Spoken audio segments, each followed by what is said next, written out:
Graça e paz vos sejam multiplicadas no pleno conhecimento de Deus e de Jesus Cristo, nosso grande e fiel Salvador. Oração dedicatória. Todos em oração silenciosa. Querido Deus e amado Pai, graças te damos pela tua misericórdia ao Senhor e o privilégio que tu nos concede de mais uma vez estarmos reunidos em tua casa, meu Deus, meu Pai. Temos motivo de sobra para nos alegrarmos.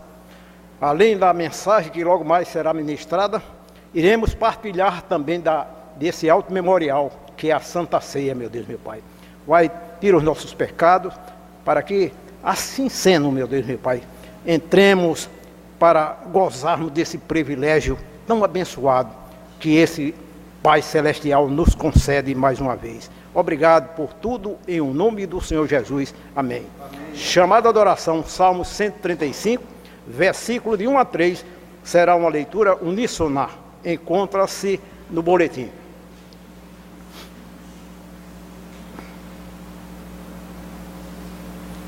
Aleluia! Louvai o nome do Senhor, louvai o servo do Senhor, vós que assistis na casa do Senhor, nos átrios da casa do Senhor, nosso Deus. Louvai ao Senhor, porque o Senhor é bom. Cantai louvores ao seu nome, porque é agradável. Amém. Canto congregacional, hino número 19. Ó Rei sublime. É agradável cantar louvores a Deus, como disse o salmista. E assim nós convidamos os irmãos para que cantemos, prestando bem atenção à letra, porque o louvor está na letra, não necessariamente na música, né? Quando o louvor está na música, é porque o artista que compôs aquela música, ele está fazendo aquilo concentrado no Senhor. Aí você pode dizer que ele, se não é um letrista, se não é um poeta, ele é apenas um músico, aí ele faz aquilo para louvor do Senhor. Mas o louvor realmente, louvor para a glória do Senhor, na verdade, porque louvor é sinônimo de elogio, é sinônimo de engrandecimento, exaltação, e isso só pode ser feito com palavras, não é? Então, que a gente louve ao Senhor, ao Rei sublime em majestade e glória.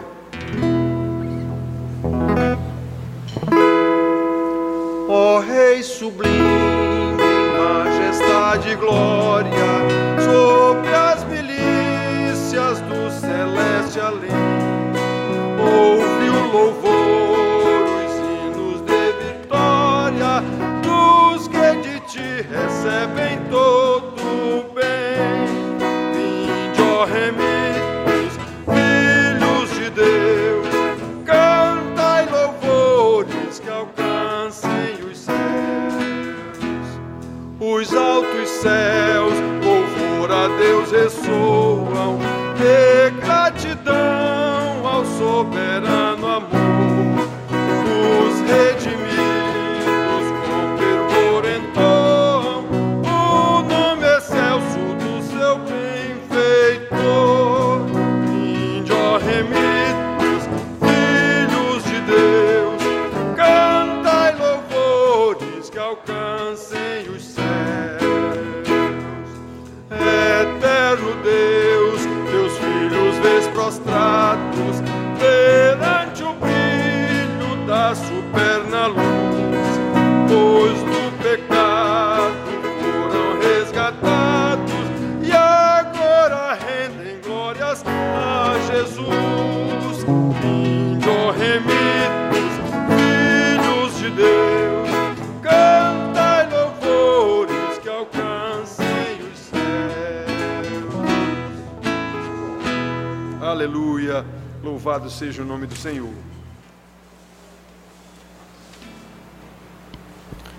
Leitura bíblica alternada. Efésios, capítulo 2, versículo 13 a 19. Ficamos de pé.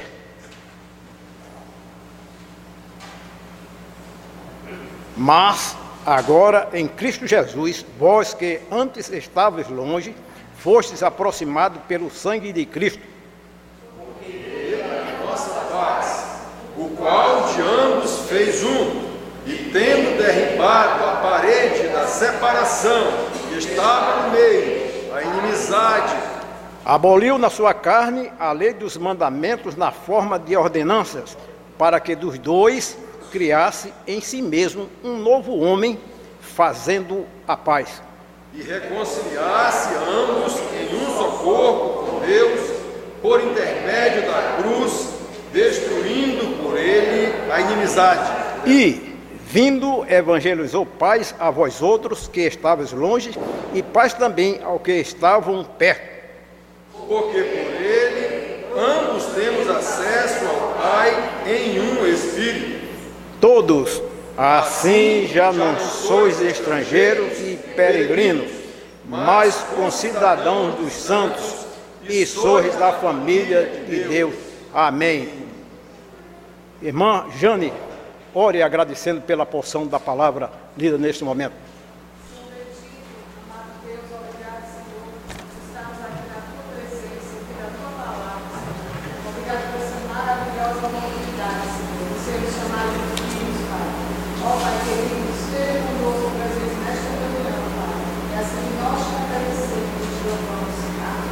Amém. Podem sentar, queridos. Nós vamos cantar um outro hino mais perto da cruz, porque foi na cruz que Jesus fez essa maravilha que Paulo explica aqui aos Efésios, que a gente lê, mas nem sempre sabe do que é que ele está falando. Mas agora em Cristo, quer dizer aqui, ele falou antes de como foi feito a salvação. Esses irmãos Efésios aqui não eram judeus, eram gentios. Naquela época o mundo era dividido para os judeus, o mundo era dividido em judeus, povo de Deus, da aliança com Abraão, e gentios, quem não era povo de Deus, quem não fazia parte da aliança com Abraão. Mas Jesus veio para fazer um corpo só dos dois. É isso que Paulo está ensinando aqui. Vós que antes estavam longe, fostes aproximados pelo sangue de Cristo. Então a cruz fez essa aproximação, porque ele é a nossa paz, o qual de ambos fez um. Ambos quem? Judeus e gentios. E tendo derribado a parede da separação que estava no meio. Que parede é essa? Uma parede que existia no templo, que fazia a separação. Dessa parede para cá, para o lado de fora, ficavam os gentios que haviam se convertido ao judaísmo. Eles não podiam passar daquela parede sob pena de morte. Daquela parede para lá só passavam os judeus, que entravam no templo. O pátio dos gentios, o Império Romano, inclusive, cumpria essa sentença de morte para os judeus, caso um gentio entrasse para o lado dos judeus. O Império Romano acatava essa pena de morte dos judeus. Então é isso que Paulo está dizendo aqui. Ele derrubou a parede que fazia a separação. Não existe mais essa inimizade. Ele aboliu em sua carne a lei dos mandamentos na forma de ordenanças, que inclusive tinha essa ordenança, se passar para lá morre. É isso que ele está dizendo aqui. E reconciliasse ambos em um só corpo em Deus. Ambos quem? Judeus e gentios. Por intermédio de quê? Por intermédio da cruz. É isso que ele está explicando aqui. E vindo, evangelizou paz a vós outros quem? A vocês, gentios, a vocês, efésios, que não eram judeus, que agora estão perto. Antes vocês eram estrangeiros e peregrinos, agora não são mais. Olhem que maravilha o final. Agora vocês são concidadãos dos santos e sois da família de Deus. Vocês agora também são descendentes de Abraão. Que coisa linda. Então, quem fez isso? A cruz. E nós vamos cantar agora esse cântico mais perto da cruz. Meu Senhor, sou teu, tua voz ouvi. Eu não era teu povo, mas agora sou. É isso que nós vamos cantar aqui.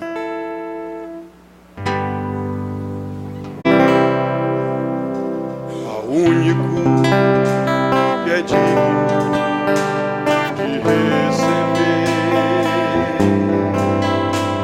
a honra e a glória, a força e o poder, ao Rei eterno e imortal, invisível, mais real, a Ele ministramos, adoramos, adoramos a Ti, ó Rei Jesus, adoramos.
Espírito.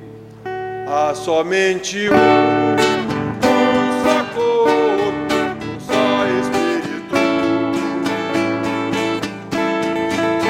A esperança da vossa vocação ao só Senhor. Há uma só fé, há um só batismo e um só Deus, Pai de todos nós. Há uma só fé, há uma só fé, há um só batismo e um só Deus, Pai de todos nós. Qual é sobre todos e age por meio de todos, está em todos nós. Amém. Há uma só fé, há uma só fé, há um só batismo e um só Deus, Pai de todos nós. Há uma só fé, há uma só fé, há um só batismo e um só Deus, Pai de todos nós.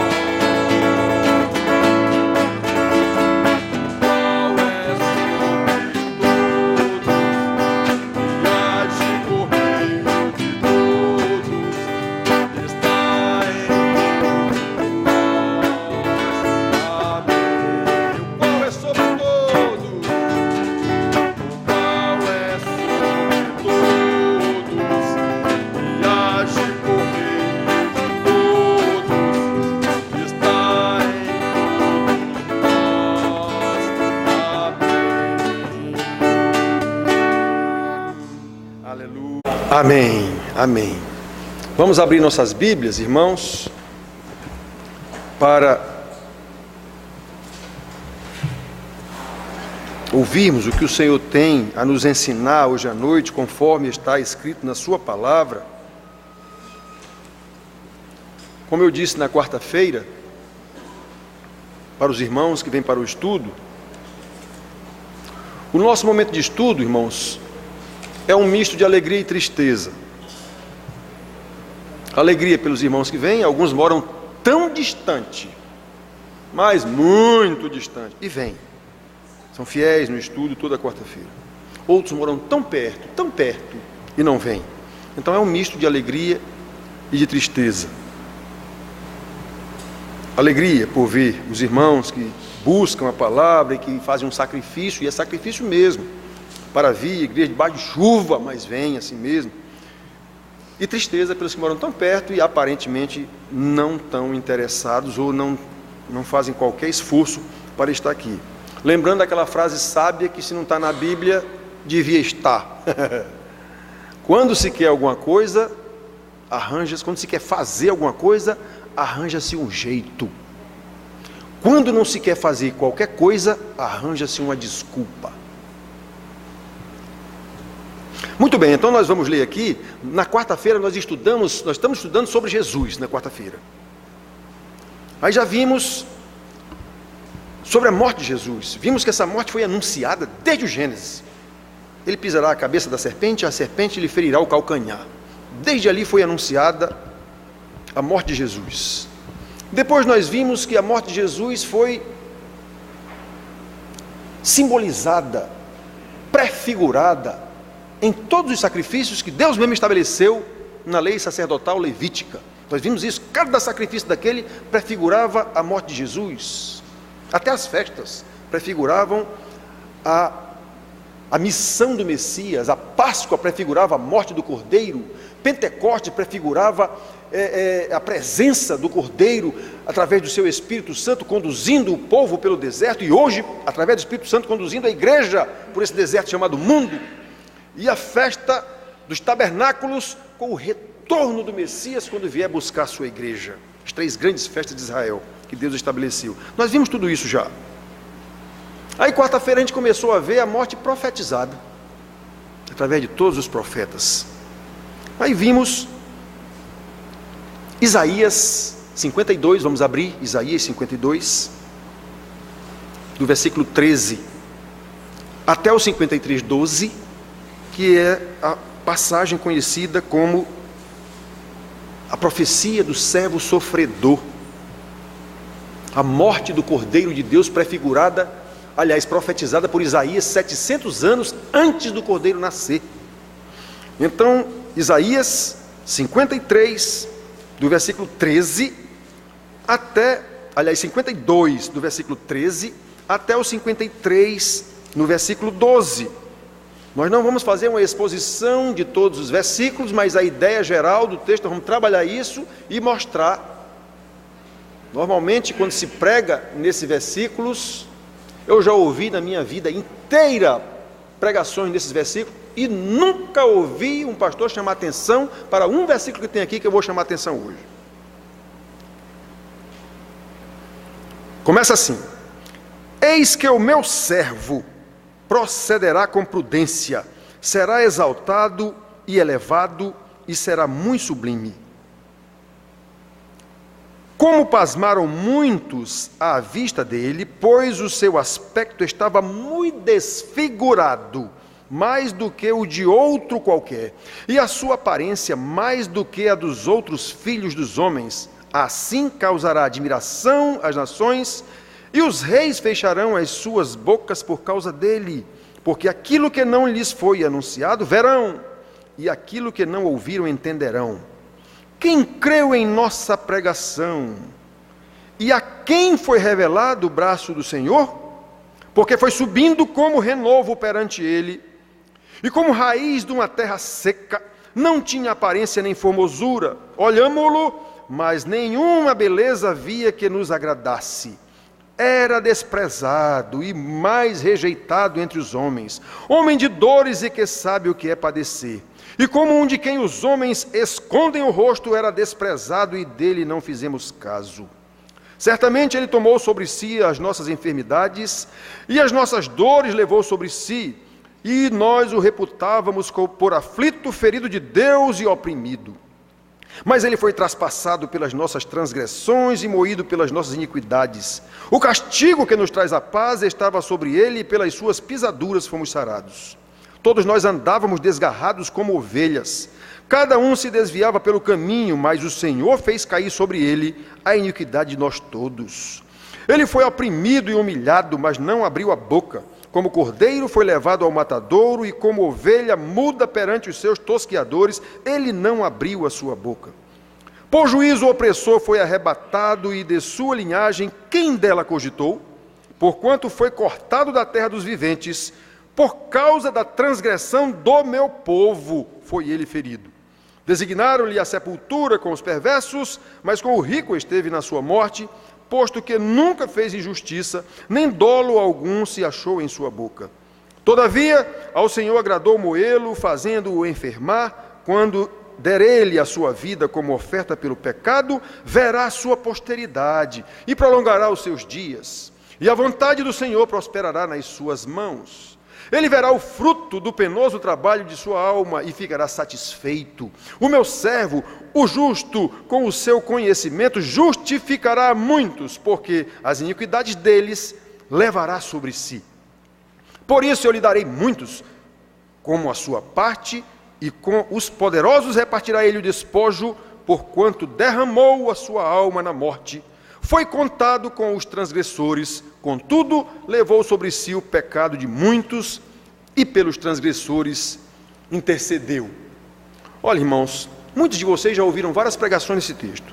Muitos de vocês já ouviram esse versículo aqui, por exemplo, que diz que ele era pobre, mas foi enterrado com os ricos. Aqui está uma profecia de Isaías, já dizendo que Jesus que ele morreu, levou sobre si nossas pisaduras, e usam isso como se nossas pisaduras, nossas enfermidades fossem doença do corpo, quando aqui claramente está dizendo que são iniquidades, que são pecados, consequência do pecado. Aqui o texto é claro, mas as pessoas, por falta de entendimento, por ignorância, levam isso aqui para o lado de cura física. Se fosse para curar fisicamente a gente, Deus curava lá do céu mesmo, como ele curou antes da cruz. Sempre curou. Curou o rei Ezequias, aliás. Curou várias pessoas, ressuscitou mortos, através de Elias, através de Eliseu. Então não precisava ele vir aqui na terra para fazer isso, não. Isso ele fazia de lá mesmo. Ele veio aqui na terra morrer na cruz por causa de pecados. Foi por causa de doença de ninguém, não. Essas doenças que ele fala aqui são as doenças do pecado. Então, aqui nós vemos que ele é o servo sofredor.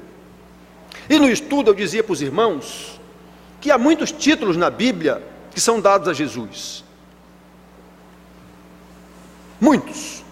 E esses títulos não há muita dificuldade de a gente assimilar, não. Salvador, Senhor, Consolador, Emanuel, Deus conosco, Pai da eternidade, Deus forte, Conselheiro, Príncipe da paz. Então, a gente vendo esses títulos dados a Jesus, Messias, todos eles, como tem a ver com o caráter de Jesus, são fáceis da gente assimilar. Como tem a ver com a missão de Jesus, são fáceis da gente assimilar, mas missão como Salvador, são fáceis de assimilar. Até Cordeiro de Deus, é fácil a gente assimilar, quer dizer, não nos escandaliza esse nome Cordeiro de Deus, porque Cordeiro é um animalzinho simpático que todo mundo gosta. Sequer a gente lembra que esse Cordeiro que a Bíblia fala, está ligado a sacrifício de morte. O Cordeiro de Deus que tira o pecado do mundo, por quê? Porque ele foi sacrificado numa cruz. A gente sequer lembra disso. Quando fala o Cordeiro de Deus que tira o pecado do mundo, Cordeiro é um bichinho tão bonitinho, a gente não atina na hora que a gente está falando de Jesus que morreu numa cruz. Normalmente. Agora, servo, os próprios discípulos não entenderam. Quando Jesus foi lavar os pés dele, que é isso, Senhor? Que é isso? Meu pé o Senhor não vai lavar, não. Se eu não lavar, você não tem parte comigo? Os próprios discípulos estranharam, servo. O nosso rei, o Messias, servo, não bate.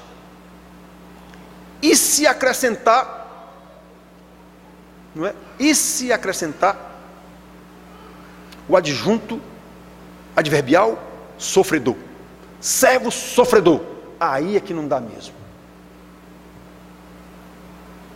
Esse título a gente não assimila, servo sofredor.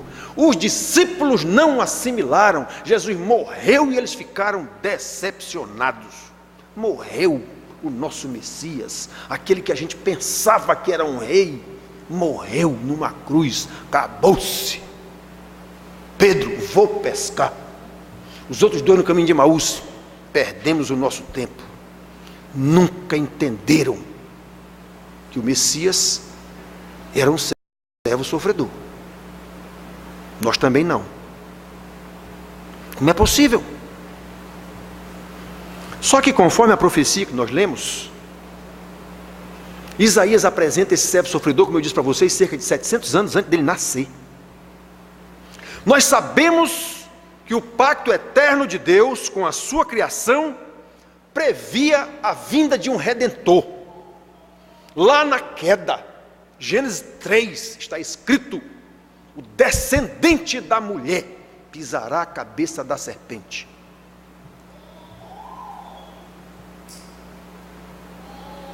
Mas lá também está escrito: a serpente lhe ferirá o calcanhar.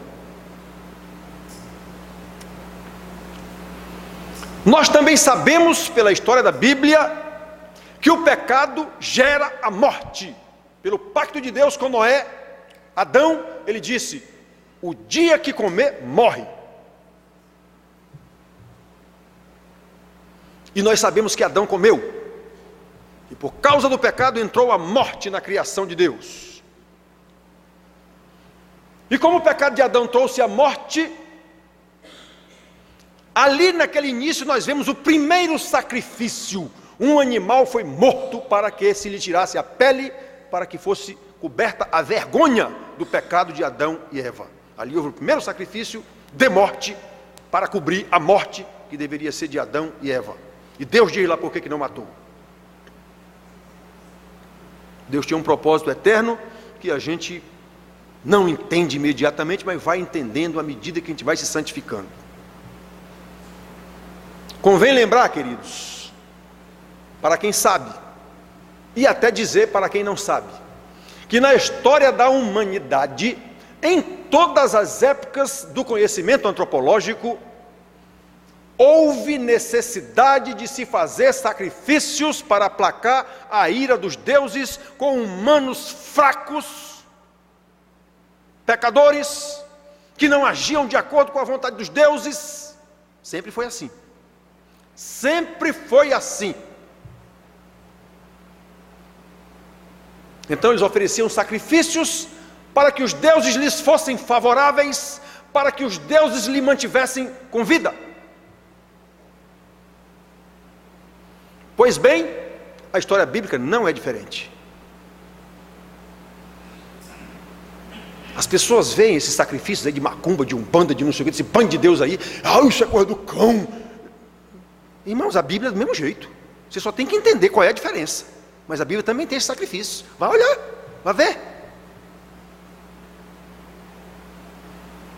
A diferença está na essência, mas existem os sacrifícios. A diferença está no significado, mas existem os sacrifícios. A diferença está na eficácia do sacrifício, mas existe os sacrifícios. Deus exigiu isso. Se comer, morre. O dia que comer, morre. E para que ele não morresse, Deus mesmo estabeleceu sacrifícios para poupar o homem. Só que, embora, como eu disse, não seja tão diferente, há diferenças radicais. Conforme o cerimonial levítico que Deus mesmo estabeleceu, foi Ele quem disse que deve ser feito o sacrifício assim, assim, assim, assim, pelo pecado do povo. Deve ser sacrificado isso, isso, isso e isso, do jeito que eu quero. Essas são as diferenças. Na essência, no significado e na eficácia. Nós vamos verificar isso aqui. Estes animais deveriam ser mortos pelos pecados dos homens, do povo de Deus. Vocês vão oferecer sacrifícios. E eu já preguei aqui para vocês um dia sobre sacrifício. O que é que quer dizer esse sacrifício? Envolvia sacrifício inclusive financeiro, porque o cara tinha que oferecer animal lá no templo. Ele era animal que ele comprava, ou era dele, ou seja, ele oferecia aquele animal. Era sacrifício, inclusive ele estava fazendo um sacrifício de fato, tanto para Deus como um sacrifício que ele estava pagando por causa daquilo, de alguma forma. Muito bem, irmãos. Esses animais deveriam ser mortos para aplacar. A exemplo, eu estou dizendo que não tem tanta diferença na estrutura dos sacrifícios, para aplacar a ira de Deus contra o pecado daqueles pecadores que ofenderam a sua santidade desde Adão. Foi Deus quem estabeleceu esses sacrifícios.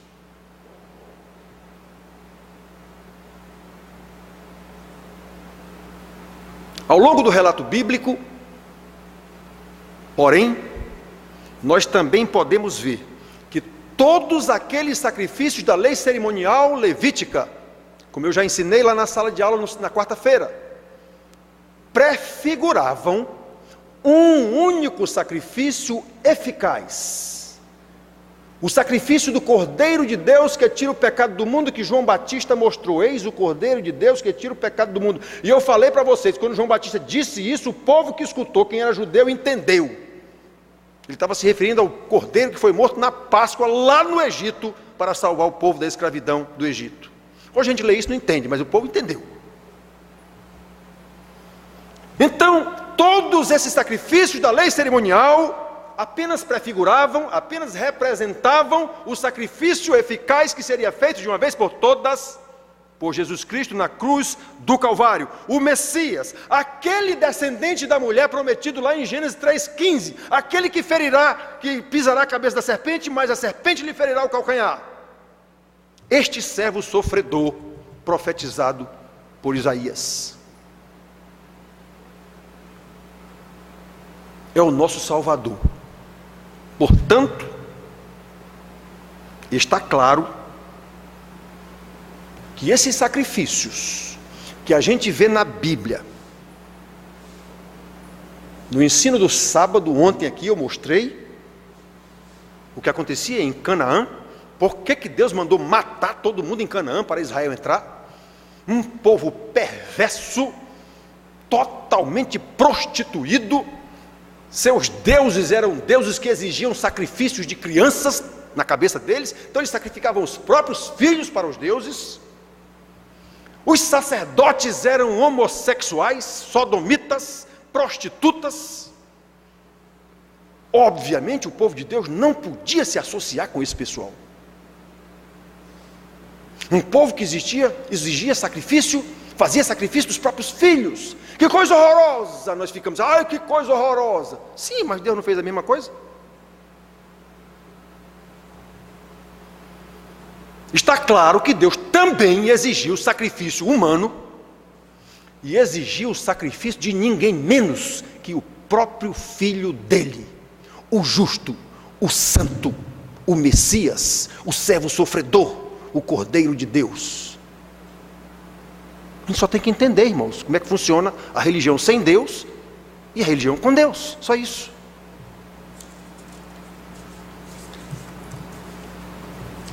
Mas por que o Messias teria que morrer?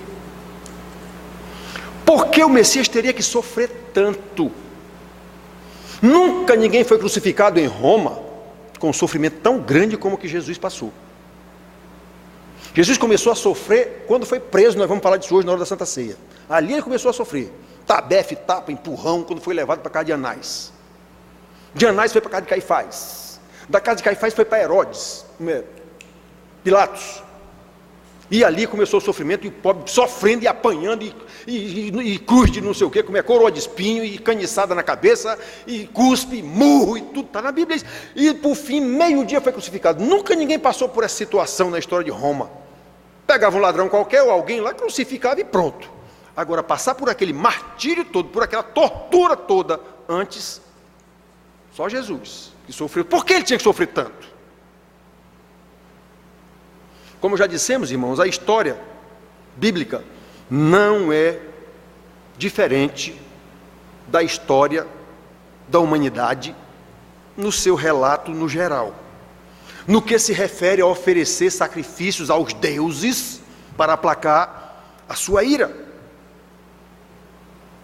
Porém, já dissemos aqui, as diferenças são radicais. Na história primeira, na história da humanidade, são os homens que oferecem sacrifícios como eles mesmos têm condição de oferecer ou querem oferecer. São eles mesmos que escolhem as ofertas a serem feitas aos deuses, de acordo com o entendimento deles e com suas possibilidades, para tornar esses deuses favoráveis a eles mesmos, os ofertantes. Ou seja, os sacrifícios são feitos de acordo com os interesses, de acordo com as posses de quem oferece aquele sacrifício, que é feito em seu favor, ou em outros termos, ele é o alvo, ele é o beneficiário do sacrifício que ele está fazendo. Essa é a primeira grande diferença, dos sacrifícios feitos na história da humanidade para o sacrifício da Bíblia. O ofertante faz a oferta de acordo com suas possibilidades, conforme ele quer, e ele é o favorecido do sacrifício que ele está fazendo para aplacar a ira dos deuses contra ele. Ele é o beneficiário. Muito bem. A história da Bíblia é diferente. O sacrifício eficaz é determinado pelo próprio Deus. Você não sacrifica o que você quer. É Deus quem diz o que é que Ele quer com o sacrifício. Lá na lei levítica, como é feito esse sacrifício. E essa lei levítica prefigurava o tempo inteiro o sacrifício de Jesus. Então é Ele quem oferece o sacrifício, que aquilo tudo prefigurava Jesus. Então foi Ele quem ofereceu o seu próprio Filho, a fim de nos reconciliar com Ele mesmo. Paulo diz isso lá em Coríntios. Ele nos reconciliou consigo mesmo através de seu Filho Jesus na cruz do Calvário. Muito bem.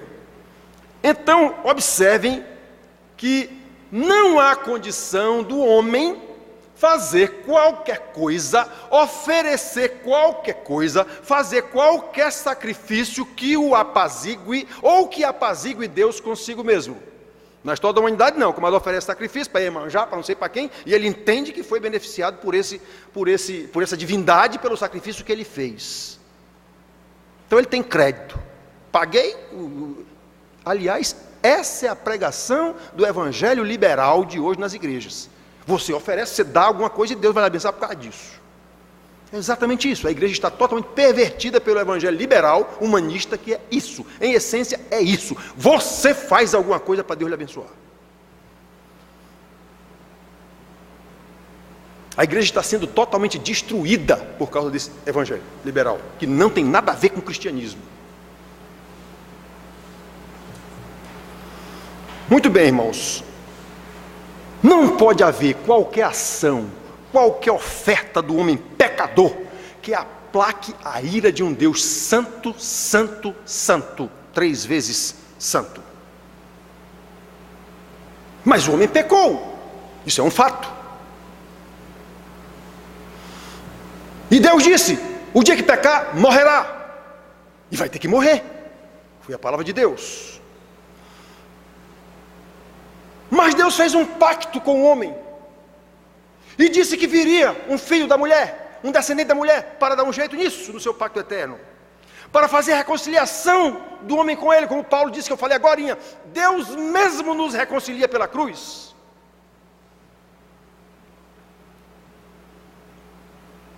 Mas aí nós chegamos num problema: se o sacrifício do pecador não aplaca a Deus, como é que nós vamos resolver esse negócio?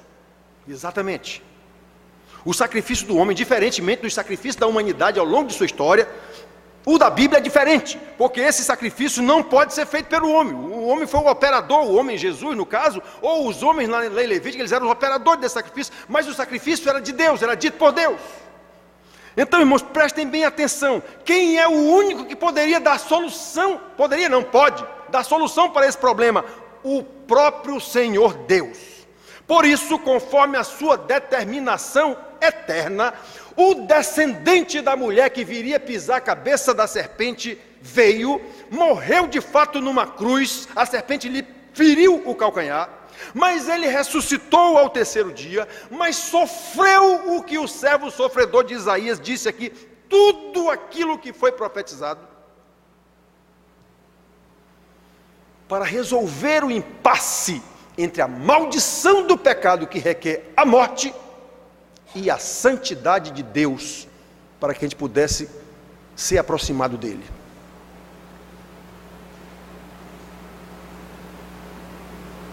O único Filho, a segunda pessoa da Trindade, era a única solução. Era não? Era porque ele já fez o sacrifício. A única solução para resolver esse impasse, a miséria do nosso pecado, com a santidade de Deus santo, santo, santo. Eu imagino assim a cena da gente como pessoa. Jesus veio como homem exatamente, mas ele também era Deus. Eu já disse para vocês isso aqui em outras ocasiões. É como quando Paulo diz que Jesus é o único mediador entre Deus e os homens. Mediador é aquele que está no meio, é aquele que medeia uma discussão ou uma desavença. Juiz, mediador de quem está brigando, marido e mulher. Ele chega lá: olha, vamos dar um jeito, vamos, está resolvido, pronto, não separa mais não. Ou então separa de uma vez logo, mas ele é o mediador da confusão, ele é alguém que tem poder para resolver o problema. Então Jesus é esse, é aquele que veio como homem, sem pecado, mas homem. Então ele pega na mão do homem pecador desse lado aqui: eu vou levar todos os seus pecados, eu resolvo isso aqui. Resolveu na cruz, está consumado. Só que ele também é Deus, ele pega na mão de Deus do outro lado: Pai, eu resolvi o problema, como o Senhor mandou, eu resolvi o problema, pronto, está consumado. Esse homem aqui não podia fazer nada, sacrifício nenhum, nem que ele matasse a família inteira, mãe, avó, 5ª geração, 6ª geração, não ia adiantar nada. E aqui está a outra diferença fundamental, irmãos, entre os sacrifícios da história da humanidade e os sacrifícios da história bíblica. Nos sacrifícios pagãos da humanidade, o ofertante, como eu disse ainda há pouco, é o beneficiário da oferta. A oferta é feita em favor dele mesmo, ele vai ser beneficiado. Aqui nesta oferta, não. O ofertante foi Deus, foi Jesus quem se ofertou em sacrifício, e ele não foi o beneficiário disso. Ele não tinha pecado, ele não tinha por que aplacar a ira de Deus por ele mesmo. Ele morreu, se auto-sacrificou, como ele disse: eu dou a minha vida pelas minhas ovelhas, pelas minhas ovelhas. Ele se auto-sacrificou e o beneficiário fomos nós, para aplacar a ira de Deus Pai. Não foi ele o beneficiário.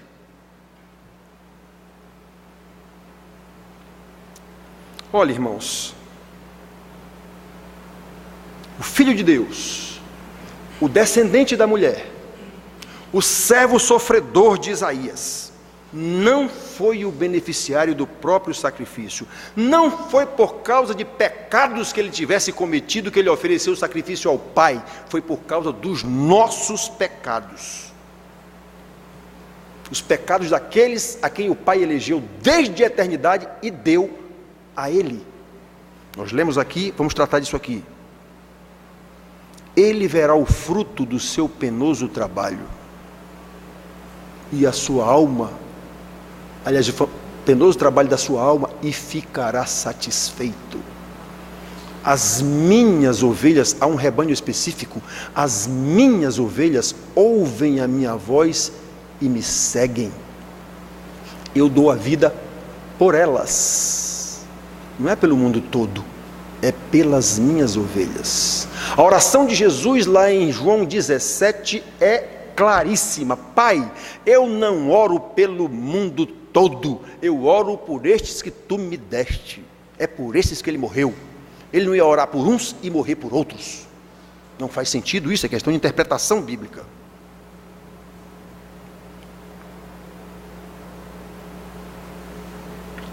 Irmãos queridos, como diz o salmista, isso é maravilhoso demais para mim, para nós. O descendente da mulher de Gênesis 3,15, o servo sofredor do profeta Isaías, é exatamente o Filho de Deus. Aquele que na plenitude do tempo, como Paulo diz lá em Gálatas, veio ao mundo em forma de homem, porém sem pecado, puro, santo, justo. 11. Ele verá o fruto do penoso trabalho de sua alma e ficará satisfeito. O meu servo, o justo, com o seu conhecimento, justificará a muitos. Aí Paulo diz que Deus é justo e justificador daqueles a quem ele escolheu, do seu povo. É isso. Então, para que Deus seja justo e justificador de pecadores que não têm como se justificar diante de Deus, através de sacrifício algum, de obra alguma. Então Deus mesmo é o justo, é o justificador. Ele faz o sacrifício, ele é o próprio sacrifício. Hebreus explica isso tão bem. Ele é o sacerdote que faz a mediação entre nós e Deus. Ele é o sacerdote que oferece o sacrifício, como os sacerdotes levíticos faziam lá, naqueles sacrifícios que prefiguravam Cristo. Muito bem, cadê o cordeiro para sacrificar? Como o sacerdote sacrificava lá em Levítico? Ele mesmo era o cordeiro. O sangue do cordeiro era derramado sobre o propiciatório, ou a tampa da arca da aliança. Ele mesmo é o propiciatório. O propiciatório da tampa da arca, ali era a presença de Deus. Pois é, a presença é Ele mesmo, o Deus conosco. Que maravilha, irmãos, isso é maravilhoso demais para nós. E nós carecemos da graça de Deus para entender essa revelação. Porque intelectualmente todo mundo está escutando aqui e está entendendo. Mas entender intelectualmente é uma coisa, entender espiritualmente é outra.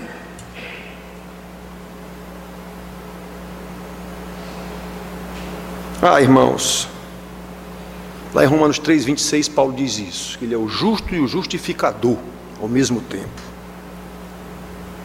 É por isso, queridos, que o Filho de Deus tinha que morrer. Eu perguntei no início, por que ele tinha que morrer? É por isso que ele tinha que morrer. É por isso que ele tinha que sofrer tanto. Eu perguntei no início, por que ele tinha que sofrer tanto? É por isso que ele tinha que sofrer tanto.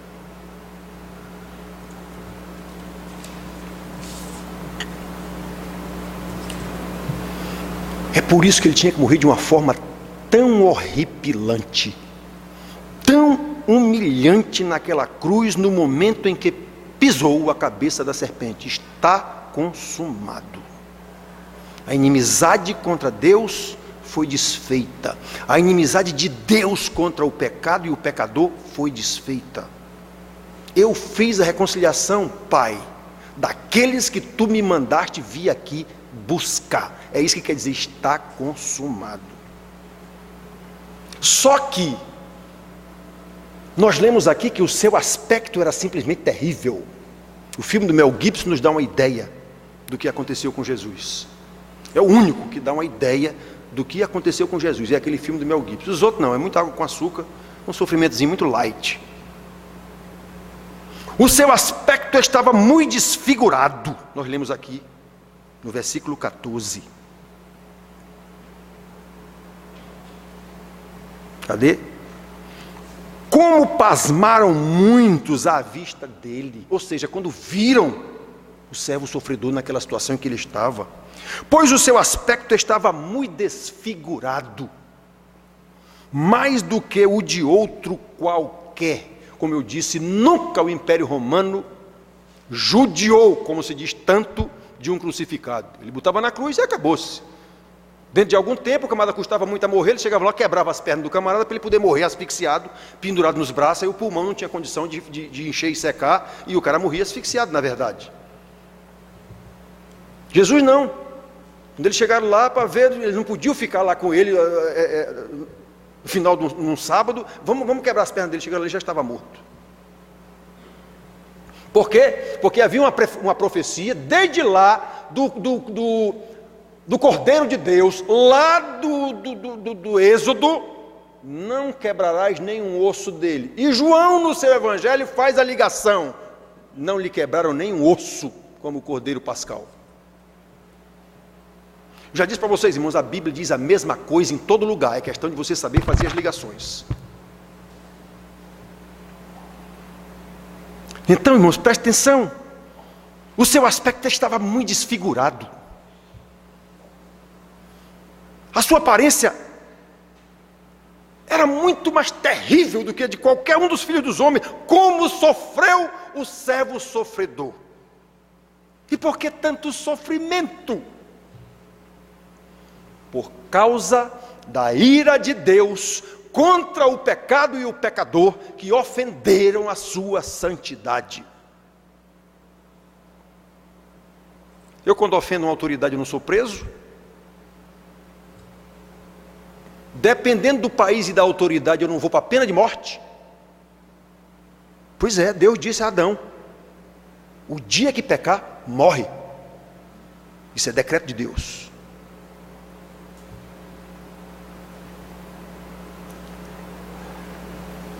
Irmãos queridos, nós não podemos, à vista disso, nós não podemos deixar de enxergar o horror do nosso pecado, a miséria do nosso pecado, e a gente flerta com o pecado.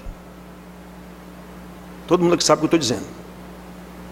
A gente flerta com o pecado, não faz o que sabe que deve fazer, faz o que sabe que não deve fazer, à vista de Deus, porque está escrito em Provérbios 15:3, os olhos do Senhor estão sobre todas as coisas, contemplando maus e bons.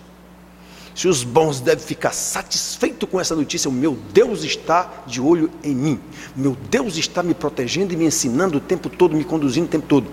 Os maus devem entrar em pânico, o Criador da vida e da morte está de olho em mim.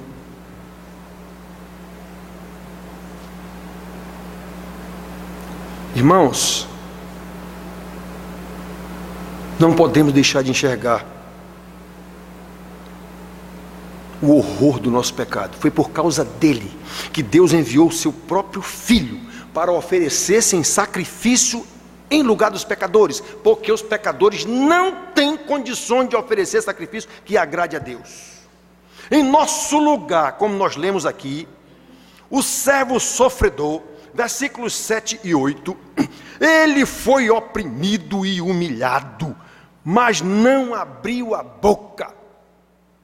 Como cordeiro foi levado ao matadouro, e como ovelha muda perante os seus tosquiadores, ele não abriu a sua boca. Por juízo opressor foi arrebatado de sua linhagem. Quem dela cogitou? Porquanto foi cortado da terra dos viventes. Ele foi morto numa cruz. Por quê? Versículo 4.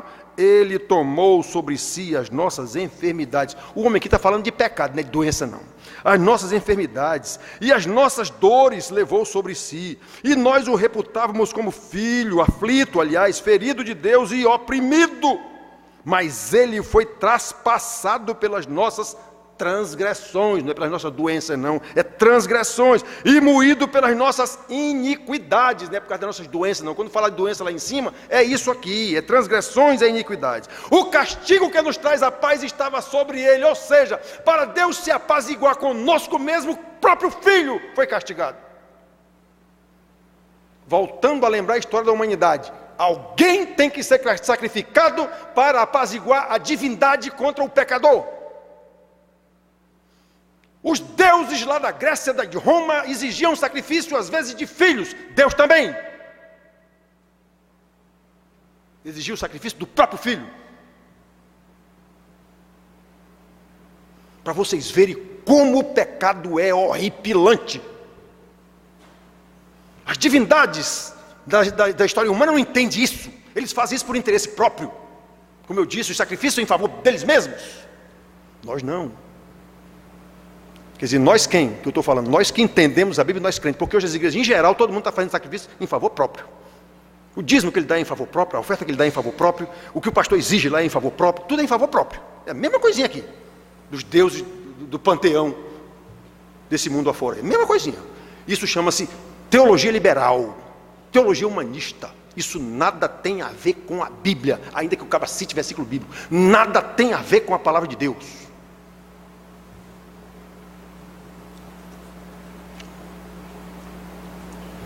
Olha, irmãos,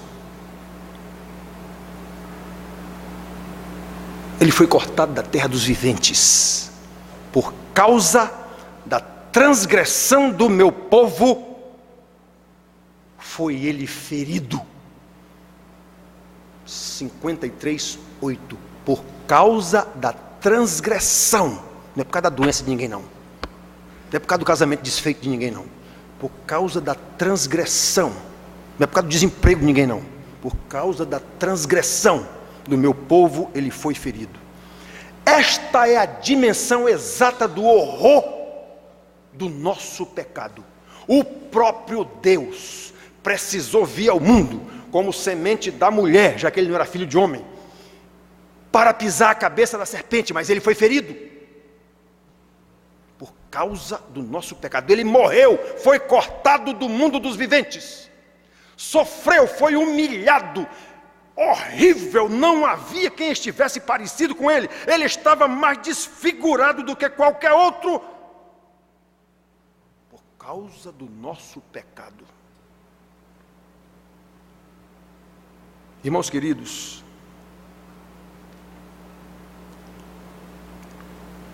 aqui eu poderia encerrar a pregação enfatizando quanto nós somos preciosos para Deus.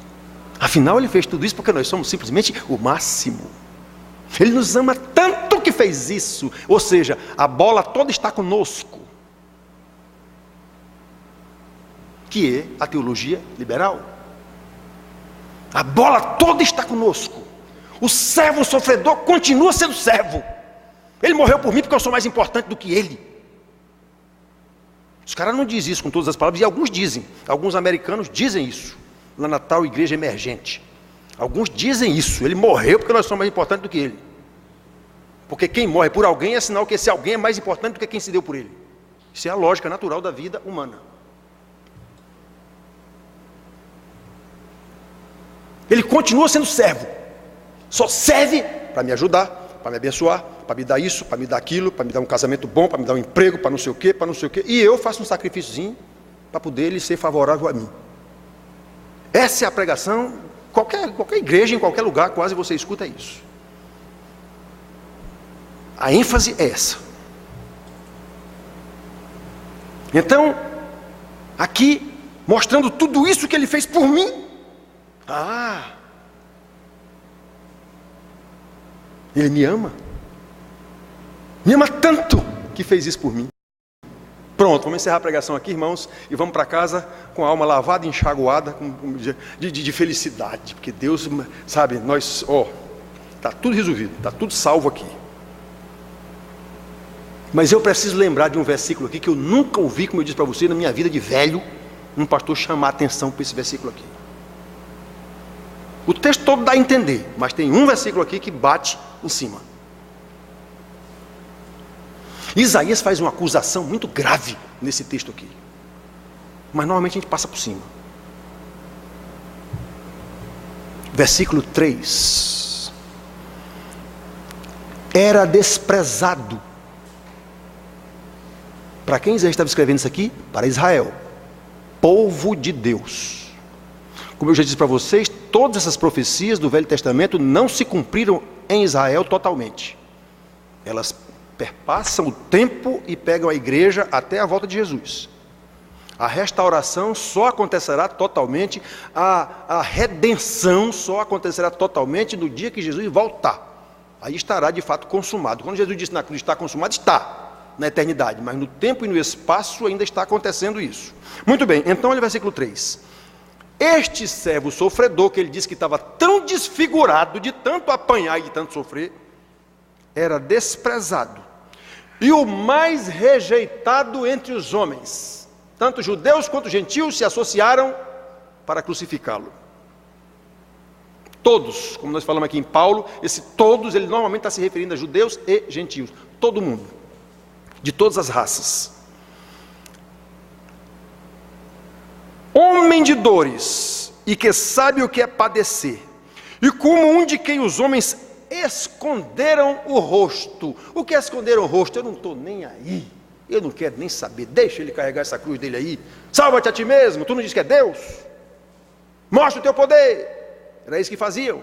Os próprios sacerdotes de Israel chegaram a dizer: desce daí, e nós creremos que tu és Deus. Homens que conheciam a lei de Deus. E como um de quem os homens escondem o rosto, era desprezado. Atenção para o finalzinho aqui. A quem era que Isaías estava se referindo? A Israel. E dele não fizemos caso.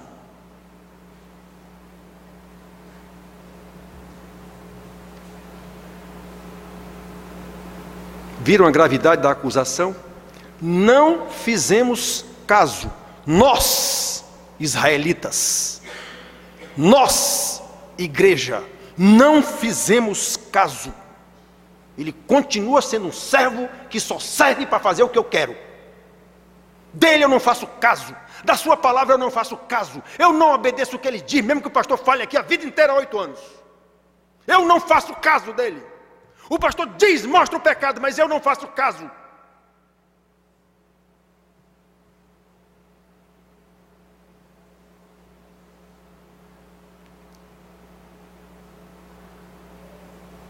Povo de Deus.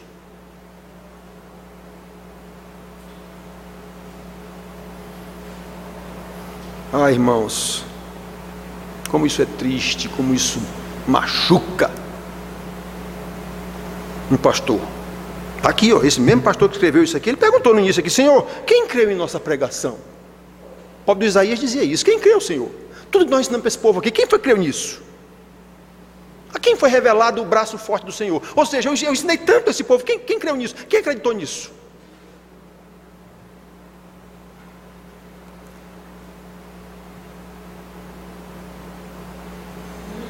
O povo não reconheceu que aquele servo sofredor era Deus. A igreja hoje reconhece? Não, não reconhece. Ele só serve para me dar o que eu quero. Ele é Papai Noel. Isso aí a igreja reconhece. Ele é Papai Noel. Mas Deus não é não. Porque se fosse Deus eu temia.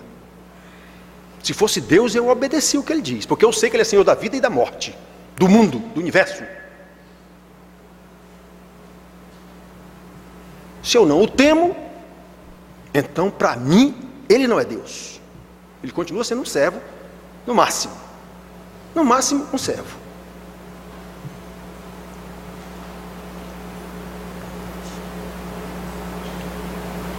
Ah, irmãos queridos, Como nós precisamos reconhecer a miséria do nosso pecado. Quem não reconhece a miséria do seu pecado, não pode considerar a misericórdia de Deus. Miséria, misericórdia, a mesma raiz. Então, misericórdia é um atributo de Deus para livrar o miserável pecador. Então, se eu não entendo que eu sou um miserável pecador, eu não sei o que é misericórdia de Deus. Embora eu use essa palavra, misericórdia, eu não sei nem o que quer dizer isso, na verdade, certo? Misericórdia, tem pastor que diz, quem achou, diga amém. Quem não achou, diga misericórdia. O animal aqui não sabe nem o que quer dizer misericórdia. Misericórdia é irmã gêmea de miséria. Então, enquanto eu não entendo a minha miséria como pecador, eu não vou entender a misericórdia de Deus. Embora eu entenda intelectualmente. A misericórdia, Deus é misericordioso, Ele tem pena de mim. Sim, mas por que Ele tem pena de mim?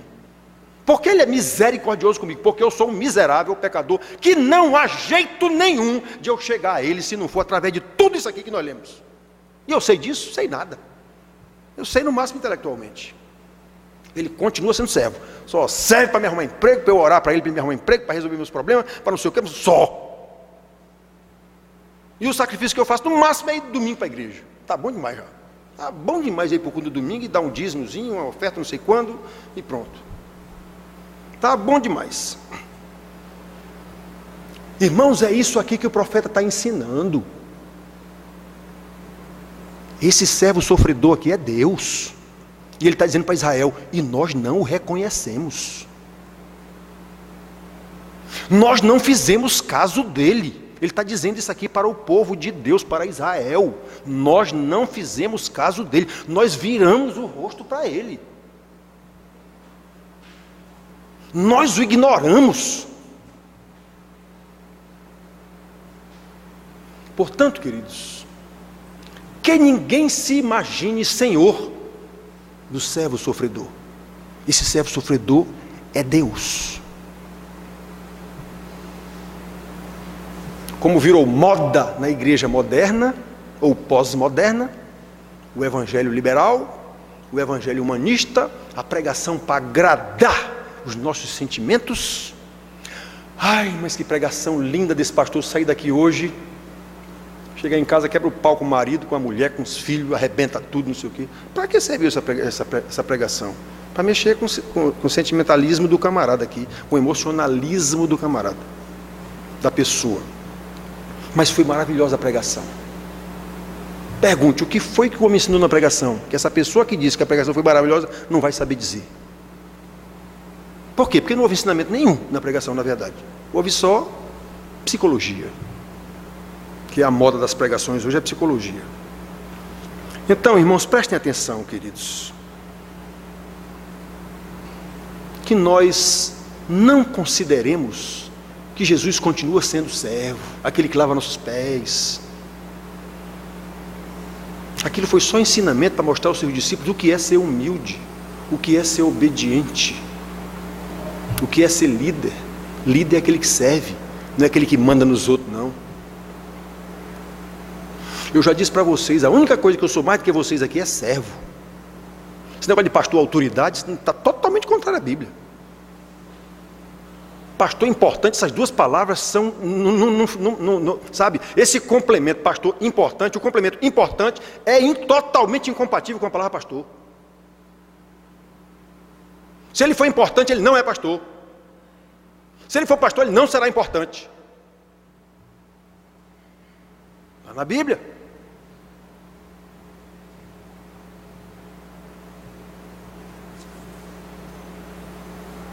Ele pode até ser famoso, porque a mídia hoje pega alguém e transforma alguém em famoso, mas importante não. Ele pode até ser famoso porque nem dependeu dele, os outros é que fizeram a fama dele. Só que essa fama transmitida pela mídia faz o camarada se achar importante. Nós temos a história da nossa igreja, mesmo presbiteriana, quantos casos que nós vimos aí de homens que foram destruídos porque a própria igreja tornou o camarada importante, aí ele cai. Mas dia no dia, Deus disse, aquele que se exaltar será humilhado. Quem disse isso foi Jesus. Vai ter quem mude. Passará céu e terra, e a minha palavra não passará.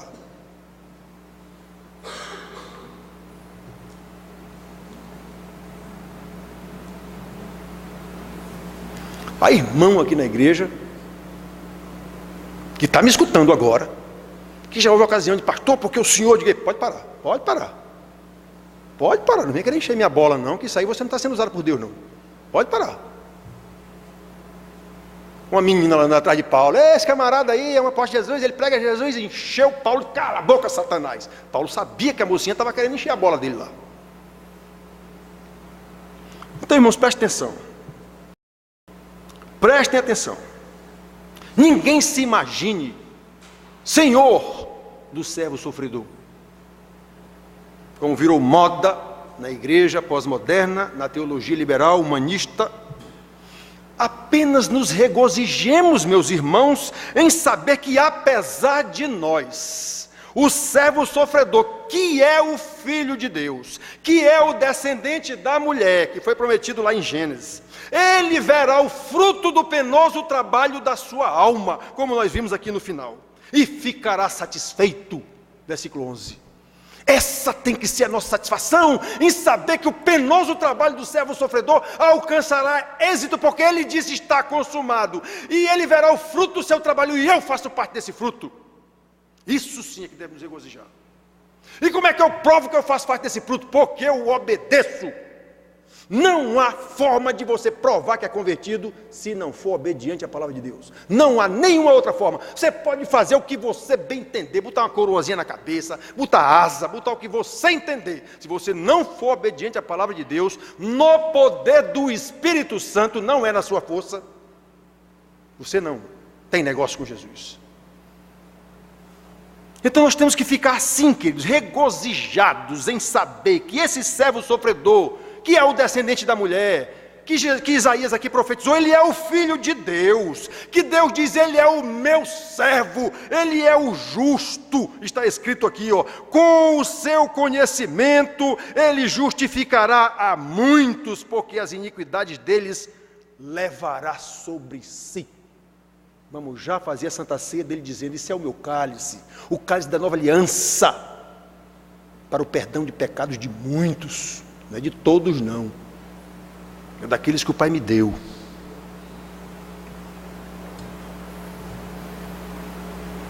O meu servo, o justo, com o seu conhecimento justificará a muitos, porque as iniquidades deles levará sobre si. Por isso eu lhe darei muitos como a sua parte. Quando o menino ainda ia nascer, o anjo avisou a José, não deixe sua mulher. Ela está grávida e ciente que está nela é do Espírito Santo. Ele nascerá e você lhe porá o nome de Jesus, que quer dizer Deus é salvação, ou Deus salva, porque Ele salvará o seu povo, não é todo mundo, Ele salvará o seu povo dos pecados deles. Pois bem, lemos aqui agorinha. O meu servo justificará a muitos, quem é esse? Muitos, o seu povo, porque as iniquidades deles levará sobre si. Isso quer dizer, ele perdoará os pecados do seu povo. Por causa dos pecados do seu povo, o servo sofredor teve que nascer, teve que viver, teve que morrer e teve que sofrer muito antes de morrer. É isso que nós temos que entender. Que Deus nos conceda graça, irmãos queridos, de saber que nós estamos entre aqueles que compõem o povo de Deus, que nós sejamos verdadeiramente ovelha do pastor, e não apenas dizer assim, é meu pastor, mas eu sou ovelha dele? Não, então ele não é seu pastor? Eu vivo repetindo isso aqui todo domingo. Que nós peçamos graça a Deus, meu Senhor, me ajuda a ter essa convicção, me salva e eu serei salvo, como o salmista orava, me cura e eu serei curado. De quê? Da doença do pecado. Não estou falando de câncer, de lepra, eu estou falando da doença do pecado, da chaga do pecado pela qual ele foi crucificado. Me ajuda, meu Senhor. Nós precisamos saber disso, irmãos. que nós estamos entre aqueles que foram justificados. Ele justificará, o justo justificará. Por isso eu lhe darei muitos como a sua parte, e com os poderosos repartirá ele o despojo, porquanto derramou a sua alma na morte. Foi contado com os transgressores, contudo levou sobre si o pecado de muitos, e pelos transgressores intercedeu, e intercede até hoje. Paulo diz isso em Romanos 8,34, ele morreu, ou antes, ele ressuscitou, e está sentado à direita de Deus Pai, onde intercede por nós. Nós quem? Estes aqui é quem Deus lhe deu. Aqueles mesmo por quem ele orou, em João 17.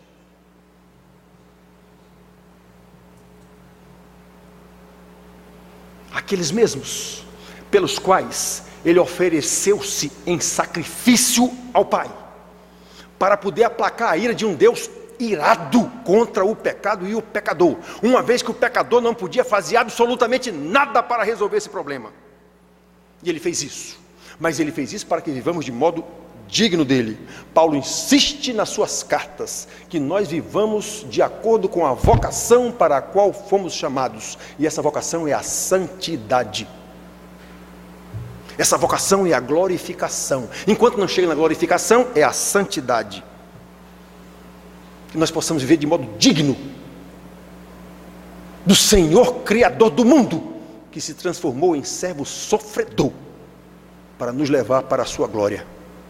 Que nós possamos viver de modo digno dele, para louvor da sua glória. Amém. A ceia, a última Páscoa que ele celebrou com seus discípulos, a mesma Páscoa celebrada lá no Egito, que Deus instituiu como festa perpétua para os judeus. E Jesus diz a mesma coisa: olha, vocês façam isso por memorial perpétuo, vocês continuem fazendo isso até que eu volte. Vocês fiquem se lembrando, toda vez que vocês se juntarem para jantar, o caso era esse, toda vez que vocês se juntarem para jantar, que vocês estiverem juntos, o jantar dos judeus é algo sagrado, que só é feito com alguém que tem total confiança em alguém, total intimidade, total sabe, interesses com essa pessoa. Ele não janta com qualquer um. Nós não. No nosso mundo aqui nós fazemos almoço de negócio, ou reunião de negócio, você sabe que o cara é um tremendo de um safado trambiqueiro, mas você é obrigado às vezes a ter um almoço com esse camarada, porque o negócio obriga, a profissão obriga, ou sei lá o quê. Judeu não. Judeu não, certo? Então, os judeus, Jesus falando com os judeus, com os seus discípulos, olhem, toda vez que vocês estiverem numa refeição juntos, lembrem disso. Este é o meu corpo, dê o pão para eles. Este é o meu corpo. Lembrem disso. Conforme nós falamos hoje de manhã, a igreja inventou meio mundo de marmotas com relação a isso, transformou em sacramento a igreja católica com o tempo, e até hoje gira essa confusão aí. Que a Santa Ceia, o pão, é o corpo de Cristo, porque ele disse, isto é o meu corpo, então é. Jesus disse que é. Ele também disse, eu sou a porta. Ele é alguma porta? Ele também disse, eu sou o caminho. Ele é algum caminho? Palavras figuradas, recursos de linguagem, naturais. Isto é o meu corpo. O corpo estava segurando o pão, com os dedos em pinça, segurando um pedaço de pão. Tome, isso aqui é o meu corpo, que é dado por vós. Não se transformou em corpo coisa nenhuma. Era pão, e continuou pão. Isso aqui simboliza o meu corpo, isso aqui representa o meu corpo, que nem os sacrifícios dos quais nós falamos ainda agora aqui, lá em Levítico, representavam o sacrifício do cordeiro. Que nem aquele cordeiro lá de Êxodo representava Jesus. Jesus nunca foi cordeiro coisa nenhuma. Ele era homem. Muito bem, então é assim, queridos. Este é o meu corpo, que é dado por vós. Os discípulos não entenderam nada, como não tinham entendido na pregação poucas horas antes, quando ele multiplicou o pão lá e todo mundo se deu por satisfeito. Ele disse, olha, vocês estão atrás de pão para comer o tempo todo, busquem o pão do céu, eu sou o pão que desceu do céu, quem comer de mim não terá mais fome, vocês não sabem de nada. E o povo foi-se embora escandalizado, e até os discípulos quiseram ir também. Quer dizer, quiseram ir não, reclamaram, Senhor, quem é que aguenta uma pregação dessa, quem é que aguenta uma palavra dessa? Quer ir também embora? Então eles não entenderam nada. Na hora da ceia, eles não entenderam nada. O que Jesus está dizendo, não podem ter certeza absoluta disso. Quem quiser tirar dúvida, quando chegar no céu, pergunte a Pedro. Eles não entenderam nada. Então, do mesmo jeito, ele disse: olha, meu sangue, o sangue da nova aliança. Ele estava se referindo à aliança que Deus prometeu lá em Jeremias e em Ezequiel. Eu tirarei o coração de carne, eu já preguei aqui outros domingos sobre isso. Eu tirarei o coração de pedra, aliás, colocarei um coração de carne. Lhes darei um novo espírito, colocarei o meu espírito neles, para que andem nos meus caminhos, de acordo com os meus estatutos e os meus juízos. Ou seja, é Deus quem faz tudo, Ele quem salva, Ele quem nos leva em santidade de vida. E Ele disse: eu farei isso e não me lembrarei mais dos seus pecados, perdoarei os seus pecados. Aí Jesus está lembrando isso para eles. Tão lembrado da nova aliança lá dos profetas? Pois é essa aqui. Está aqui o meu sangue, esse é o sangue da nova aliança. Bebei dele todos, fazer isso em memória de mim. Em memória é memorial. Lembrem, quando vocês se reuniram de novo, Jesus estava dizendo mais ou menos assim: depois que eu vou morrer daqui a pouco, vou ser crucificado, vou passar 3 dias enterrado, ressuscito, aí quando vier o Espírito, vocês vão entender e vão lembrar isso que eu estou dizendo para vocês. Era isso que Jesus está dizendo, porque Jesus sabia que eles não iam entender nada. Como não entenderam, Jesus morreu e eles ficaram tudo, e agora? Perdemos 3 anos da nossa vida seguindo um camarada aí que a gente pensava que era o Messias. E não era. Um rei montado no jumentinho? Isso é lá rei? Um rei que morre numa cruz? Isso é lá rei de nada? Foi assim que eles pensaram, quando acabou tudo. Mas fazer isso em memória de mim, quando veio o Espírito, que os fez. Jesus disse: o Espírito vos conduzirá a toda a verdade e vos fará lembrar tudo que eu vos ensinei.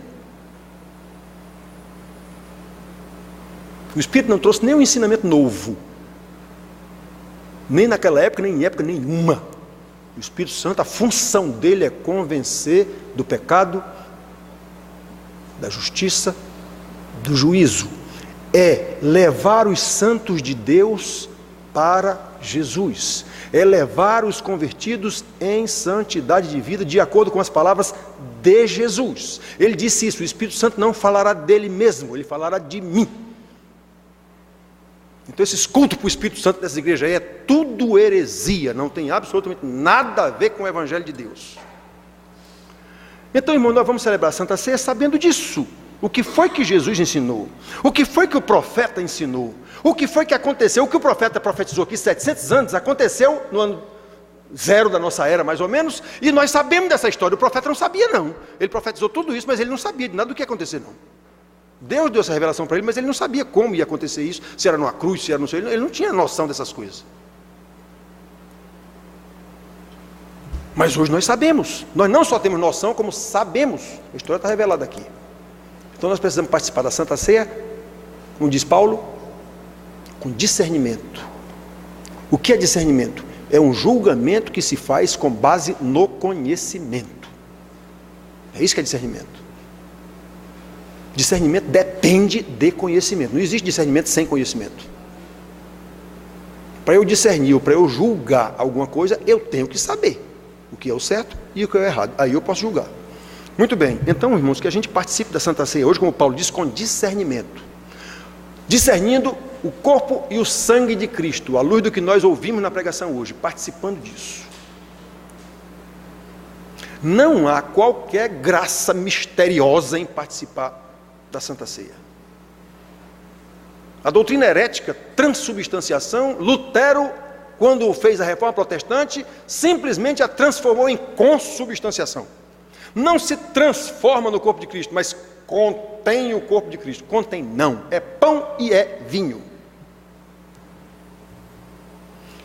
Isso simboliza. Os sacrifícios lá do Velho Testamento, aquele cordeiro que era morto lá, não tinha o corpo de Cristo nele, não. Nenhum deles, eles simbolizavam o sacrifício de Cristo. Pois é, isso aqui está simbolizando aquilo que Jesus mandou fazer, lembrando do que Ele fez por nós, só isso. E isso nos abençoa sobremodo, porque nós nesse momento introjetamos o conhecimento do que foi falado na pregação hoje aqui. Senhor, me ajuda a de fato entender isso, a de fato interiorizar isso.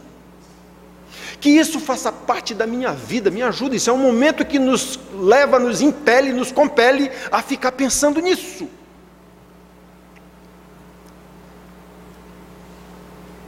Porque, irmão, se a gente participa da Santa Ceia e quando chega em casa vai assistir sei lá o que, Big Brother, nem sei se está na época agora ou não está, essas coisas aqui não adiantou nada de nada. Tudo que aconteceu aqui perdeu-se no Big Brother lá. Domingo é dia do Senhor, é dia de orar, é dia de refletir, é dia de louvar a Deus, é dia de estudar a palavra de Deus. Mas nós nos limitamos a uma cerimônia religiosa. Prestem bem atenção, queridos. Dele não fizemos caso, que a gente não seja apanhado por Deus nesse pecado. Vamos participar da Santa Ceia. Neste momento, Jesus nos seus discípulos, como ele disse, há muito quero ter este momento de intimidade com Deus. Disse isso. Onde Jesus estava com seus discípulos, estava um monte de gente. Esse monte de gente, ele ia passar pela impressão que era uma multidão. Era uma multidão naquele tempo. Uma multidão naquele tempo era 50 pessoas. Por uma multidão, 2 milhões de pessoas em São Paulo. Depende do local, por uma multidão era 100, 200 pessoas. Muito lugar, muita gente não foi comida para além, quando chegou lá para morrer. É 5 mil pessoas que muito lugar que eles tanto todo de gente. Jesus, todo lugar não. A cidade tem 300 pessoas, que multidão é essa? É a multidão do caminho, nós temos uma cidade de 300 pessoas. O mundo não tinha tantas habitantes assim. Então era muita gente, era para os conceitos que seja muita gente. Mas Jesus não tinha sossego com o seu discípulo. Ele atravessava uma galera, chegava lá, não tinha gente esperando. Ele voltava para cá, chegava aqui, tinha gente esperando. Porque o povo queria ver sinais, o povo queria milagre. Não é diferente das igrejas, não. Tudo quanto a igreja tem marrota, é assim que. Então, irmãos, Jesus teve esse momento de intimidade com os seus discípulos, talvez um momento único. Creio que foi ali que ele fez a oração sacerdotal de João 17. E ele explicou para os seus discípulos, já disse, eles não entenderam, certeza absoluta que não entenderam, mas entenderam depois. E tomou o pão, e o partiu, e o deu a ele, dizendo: olha, meus filhos, isso aqui é o meu corpo. Verdade ou outras? Não tem tempo. É judeu. Judas. E Judas já sabia que já tinha vendido Jesus por 30 denários, 30 moedas. Está na profecia que ele dizia que ele é do mesmo escravo, que ele era profecia, tudo isso. Judas sabia. E foi Jesus que serviu a ele. Então, todos os irmãos que talvez são comunidades. Se Jesus não fez discriminação de pessoas, nem mesmo de Judas, quem sou eu para discriminar alguém? Quem sou eu para fazer discriminação que Jesus não fez? Então, tome cuidado. Sabe o que está fazendo e o que não está fazendo. Tome cuidado. Isso é o sangue de Jesus. Se a pessoa estiver disciplinada pelo Cristo, é um processo, aí sim, não história. Aí não é bom. Essa pessoa vai saber como é que está a sua situação junto à igreja. Se não, não cuidado. Jesus deu a eles, eles participaram, comeram. Isso é o jantar deles. Judeu pobre, pão e vinho, só. E depois que comeram, Jesus tomou o cálice e também deu a eles, dizendo: olha, isso aqui é o meu sangue. Sangue da nova aliança. Nova aliança. Foi dito dos profetas, verdade por muitos, para a remissão de pecados. Para pagar os pecados. Eles querem isso, para pagar os pecados. Deus disse que dos seus pecados não mais lembrarei. Agora eu lembro que foi por causa das transgressões que Deus fizeram. Pois é, pecado, transgressões do pecado, iniquidade, transgressão do pecado. Ele disse: Deus, isso é cancelando a glória nossa. No sangue, nós vimos ali. É bom quem morrer, mas quando se não morre, eu morrerei em outro lugar. Até porque a morte não seria um dia. Eu também, aos discípulos, eles participaram da ceia. Diz o texto de Judas, assim que tomou a ceia, entrou nele Satanás. Jesus vai fazer o que você tem que fazer. Jesus já sabia. E ele foi lá nos soldados para o mundo de Jesus. Então, irmãos, Daniel, a consagração no sentido de santificação, separação, deixa eu ler, continua sendo bom. A representar o Senhor Jesus e orar uma oração de gratidão a Deus neste sentido. Deus bendito, Pai misericordioso, louvando coisas de verdade. Por esse momento que estamos passando aqui, memorando o teu sacrifício. Por Deus, esse elemento foi tirado do mundo comum para a necessidade. É preservado pelo teu povo que foi sacrificado por nós. Essa é a nossa oração, essa é a nossa certeza de que em Cristo Jesus realmente nós somos vitoriosos, nós somos libertos do pecado, nós alcançamos a salvação. Porque tu vieste para nos resgatar a todos nós, como escolhidos por Deus, que nesse instante estamos professando a nossa fé diante de ti, consagrando também esse elemento como símbolo, representação do nosso elo permanente com Deus do Senhor. Assim que oro em nome de Jesus. Amém. Amém. Depois de ouvir os convocados, entendiam os discípulos,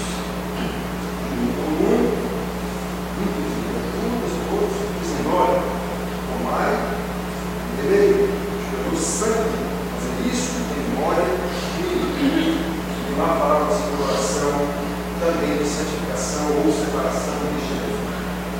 Senhor, nosso Pai, obrigado pelo privilégio que nos concede nesse momento partilhado desse memorial. A pessoa seguindo, no momento que representa o teu sangue. Sangue da nova aliança que foi derramado para a missão.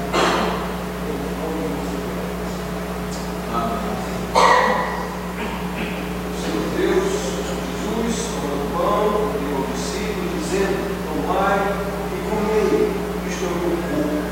E já tinha dito na oração lá das nossas pães: eu sou o pão que desci do céu. A mesma coisa que nós dizemos agora para Jesus.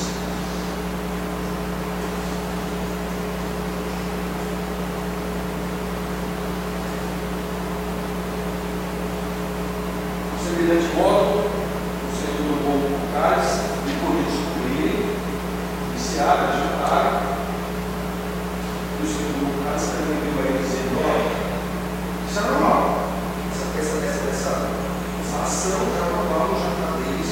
Olha, esse cálice que eu vou ver agora, toda vez que a gente compra o céu, nesse momento, eu estou para vocês, esse é o cálice de nova aliança. Então, esse é o meu sangue derramado para a missão de pecados. Fazer isso em memória de Deus. Diz o texto que eles cantaram um hino e saíram para o mundo da igreja quando começou todo o sofrimento do Senhor Jesus. Tomai e comei e me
Que a graça do nosso Senhor Jesus, o nosso querido e eterno Salvador, O amor de Deus, o nosso Pai, que desde a eternidade nos salvou em Cristo Jesus, na plenitude do tempo.